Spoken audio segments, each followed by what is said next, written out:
Hi everyone, this is Pauline from artfairmag, and today I've invited Dr. Clare McAndrew, a renowned cultural economist specializing in the arts, antiques and collectibles markets. Good afternoon, Claire. Hi Pauline, great to be here. Thank you so much for joining me. So Claire, you are the brain behind the Art Market Reports, which offers every year a unique overview of the international art market. And the 2023 edition has just been released. And once again, it provides a wealth of information. But today I'd like to focus more about art fairs.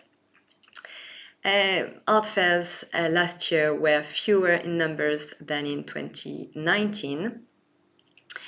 And their sales were also below their pre-pandemic levels. So I'd like to know if you would still say that they have regained their dynamism. I think this has been a fascinating part of the market to watch, because I think we were talking before COVID, everyone was talking about consolidation in the art fair industry, and dealers were talking about doing less fairs and all these kind of trends already underway. But none of this had actually really happened. I mean, fairs were still growing in number, and dealers were still doing just as many fairs. And I think in 2019, the last year before COVID, 42% of sales by dealers were at art fairs, or it was 41 or 42 at art fairs, and that it was kind of rivaling, if not overtaking, the amount of sales they were making in the gallery, and online was this very small component. And then you saw this huge turnaround in 2020 with COVID. Obviously, a lot of the events didn't happen, and the share of sales at art fairs shrank back to 13%. And then since then, we've been kind of saying, well, what happens next now that we've had this big kind of exogenous shock to the system? Are we just going to go back onto that frenetic schedule of events again? And it's kind of yes and no. I mean, they have come back again, but I mean, as you're saying, the number of events has declined. And even last year in the report that's just out this week, we saw dealers made 35% of their sales at fairs. So bigger than obviously the 13% they were making during COVID, but not still at that same level, not still at that 42% level that it was pre-COVID. And I think if you talk to a lot of galleries, they're actually putting their money where their mouths were before. They really are auditing their schedules, and costs are rocketing. That's one thing that everybody spoke to me about last year, was just how much it costs to travel, to ship works to fairs, and all those kind of factors playing into the fact that people are really looking at their schedules and thinking they know how important fairs are, but they don't necessarily have to do every single one. So it feels like a moment of change, and I think further consolidation around key events that give galleries global outreach, but then the smaller events kind of getting more regional, if you like, and more sector specific. So I do think it seems to be, it's not just back to the normal schedule. It is definitely, it feels like a change. And your report also says that like art fairs were not equally profitable to all kinds of galleries. So could you explain this as well? Yeah, I mean, we look at sales rather than profitability, I suppose. So, just in terms of the amount of the share of sales, it's obviously the bigger galleries making a larger share of sales. I think they've all struggled with the costs of fairs. I mean, even for the larger galleries, even though they have bigger pockets, deeper pockets, the costs of exhibiting at a fair, traveling to the fair, the amount of hospitality and entertaining around there is huge for some of these galleries. And it's not only the cost, but the opportunity cost of not being at home and keeping the home fires burning, if you like, with being in the gallery and looking after people that need help at home. So there's a lot of things that go into it. But definitely in terms of the share of sales, it was the bigger galleries that are making a higher share of sales at fairs, and some of the smaller galleries I think really, really struggling in the last year with costs, because they had in some ways the double issue of not only their own costs rising, but perhaps their collectors being a little bit more cost sensitive as well. So they were saying, my shipping costs have doubled.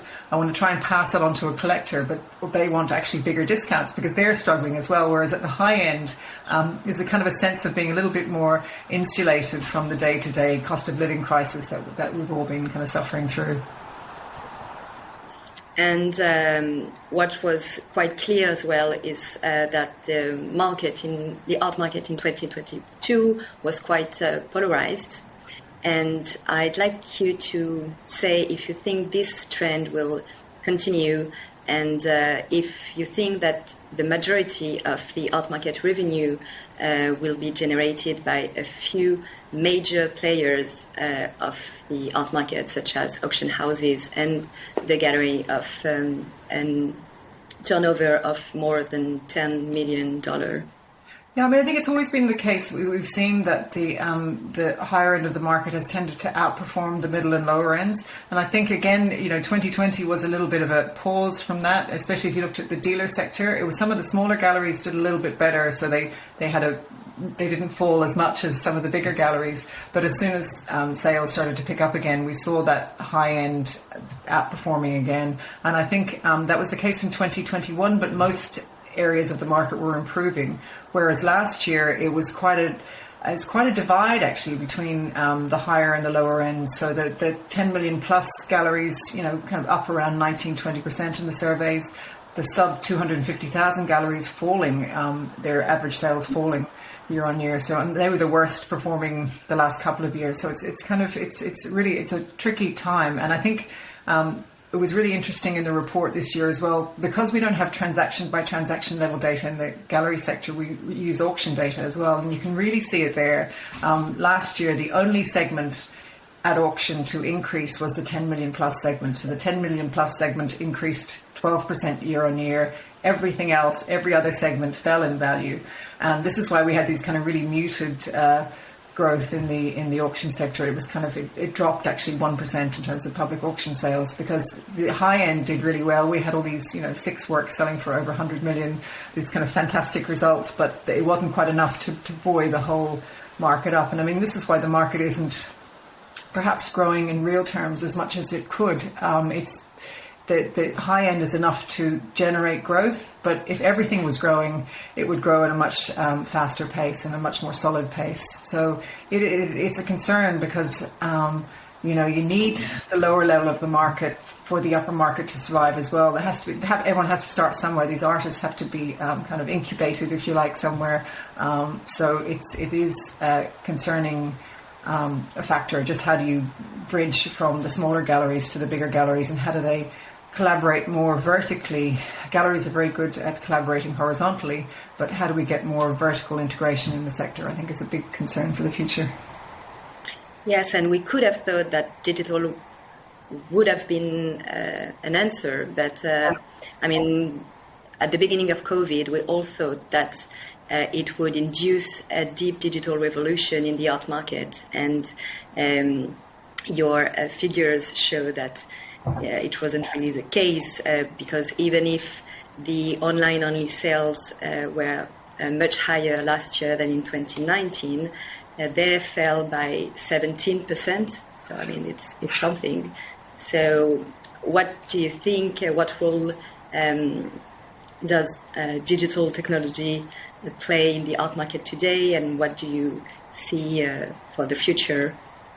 I think, that's been next to the kind of, that's the corollary of art fairs being one of the most interesting things to watch, is what's happening with online sales, because the art market was lagging so far behind, I think, before in terms of how they did digital, particularly the gallery sector. The auction sector a little bit ahead, I think, in terms of their rollout of digital programs. And if you look at online bidding and things like that in Sotheby's and Christie's and those big auction houses now, it's 75-80%, if not more, of bids take place online, from about 20%, 10, 20 years ago. So they've been a little bit ahead in pushing that, and I suppose that most of the buying has been out of the room, whether it's by phone or online, for some time, whereas galleries kind of only really catching up. But they really did. They got that kind of kickstart, I think, during COVID, to ramp up their programs, to make investments in both the kind of the look and the functionality of their digital offerings. And we did see it slipping back. It's moved back. I think it was about 25% of global sales at the peak in 2020, and it's shifted back again to about 16% by value of sales. And that's probably not that surprising, given that we all want to go to fairs and to go to events and to go to gallery exhibitions. And the art market's a very social, kind of experience-led, event-driven marketplace. So I guess it's not that surprising when they're available again that people did want those experiences. But if you look at the absolute level of online sales, they have really risen. I mean, they're over 80% higher now than they were in 2019, and that's a huge shift up. So even though the share is edging back again as it makes way for fairs coming back a bit and gallery sales still being strong, I think it is a permanent change that people are pushing on both cylinders. They're going for digital and offline experiences at the same time. And I think that a lot of galleries have invested a lot in what they do, and they're not going to give that up. And the same with collectors. I think people were skeptical about whether they would buy online before, and I think some of people did during COVID, and to the extent that was okay and it turned out okay and the experience was okay for them, I think they wouldn't do it as the first choice, but they would do it when they need to. And I think it appeals, certainly, I think it's probably a perk of being extremely wealthy to go to every single event. But I think a lot of people now are tied to their homes and their offices and their families, and they can't make it to things, and maybe they don't want to travel as much because of sustainability concerns. And Sure. you have to on every single plane and go to every single event. Can you engage with them in different ways? And as that kind of options for engaging in better ways digitally improves, people will still want the experiences, but maybe just not feel they have to do every single one. I think that's the key. So it's a kind of hybridization, but which can be profitable for everyone. Absolutely. And so you're very optimistic about the art market in the next few years. I try to stay optimistic about it. Yeah, I mean, I think it's very difficult to know what's around the corner, but it has been very resilient, and I think I think there was a tendency, especially for a lot of galleries, not to plan ahead too far. And although you never know what's coming around the corner, I think we have seen in the last year or so that they are looking ahead, and they're realizing that they don't always just have to take what happens. They can actually kind of shape how their future kind of rolls out as well. So it feels like they're being a little bit more proactive about their planning and their future, and trying different things, and trying different alternative premises, alternative spaces, alternative collaborations, all those kind of things. And I think they're all really important developments that we can learn from the last couple of years, instead of kind of focusing on all the kind of negative things that have happened during COVID. I think at this point we need to focus on what are some of the good lessons that we can learn. What did we really miss, and what did we realize we can do without, I think. So thank you very much, Claire, for all these precious insights, and congratulations once again for your wonderful reports. Thanks very much, Pauline. Thank you.